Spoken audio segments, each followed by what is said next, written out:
ایک بادشاہ کا کوئی بیٹا نہیں تھا۔ उसने अपने वजीर से कहा कि वो अपने बेटे को ले आए ताकि वो उसे अपना बेटा बना सके। वजीर अगले दिन अपने बेटे को ले आया।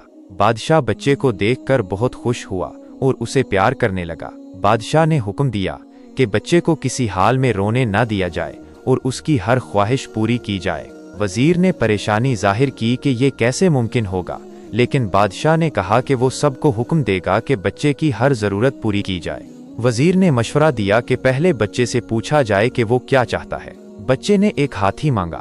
बादशाह ने फौरन हाथी मंगवाया और बच्चा कुछ देर उससे खेलता रहा, लेकिन थोड़ी देर बाद वो फिर रोने लगा।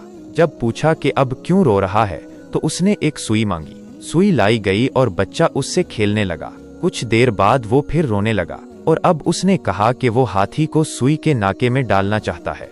इस नामुमकिन ख्वाहिश पर कहानी का मकसद वाज़े होता है। जिस तरह बच्चे की हर ख्वाहिश पूरी नहीं की जा सकती और कुछ ख्वाहिशात सरासर नामुमकिन होती हैं, इसी तरह नफ्स की हर ख्वाहिश को पूरा करना भी मुमकिन नहीं है। ये कहानी हमें सिखाती है कि नफ्स की लामहदूद ख्वाहिशात का पीछा करना बेफायदा है और इत्मीनान नहीं दे सकता। इसका हल ये है कि नफ्स की इस्लाह की जाए और इसकी बेजा ख्वाहिशात पर काबू पाया जाए।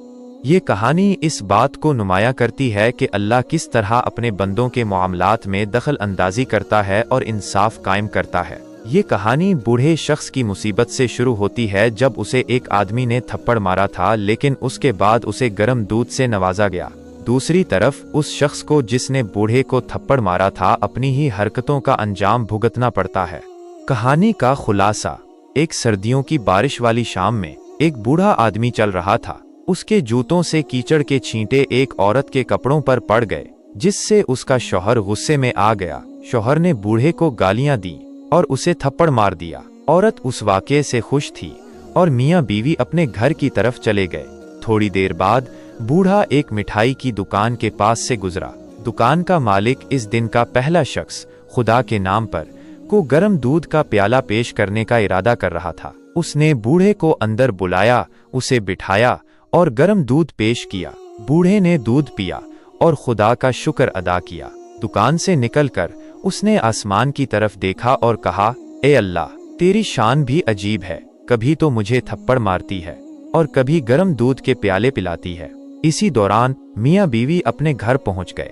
जब शौहर सीढ़ियां चढ़ रहा था तो उसका पांव फिसल गया और वो गर्दन के बिल गिरकर मौके पर ही दम तोड़ गया।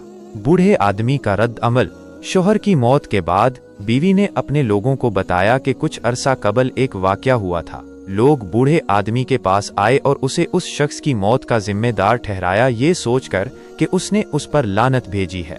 बूढ़े ने जवाब दिया, नहीं, मैंने इस पर बद्दुआ नहीं की। हकीकत ये है कि वो अपनी बीवी से मोहब्बत करता था और जब उसकी बीवी को तकलीफ हुई तो उसने बदला लिया। मेरे अल्लाह ने मुझसे मोहब्बत की और जब मुझे तकलीफ पहुंची तो मेरे अल्लाह ने बदला लिया। चुनाचे जब कोई शख्स अपना मामला अल्लाह के सामने पेश करता है तो अल्लाह तालीज़ इंतकाम लेता है।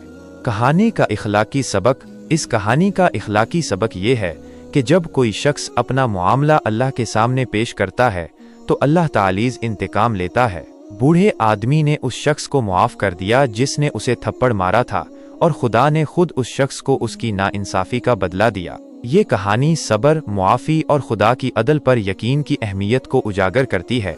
ये भी बताती है कि किसी को नुकसान पहुंचाने के नताइज हो सकते हैं, यहाँ तक कि अगर फौरी तौर पर ना भी हों।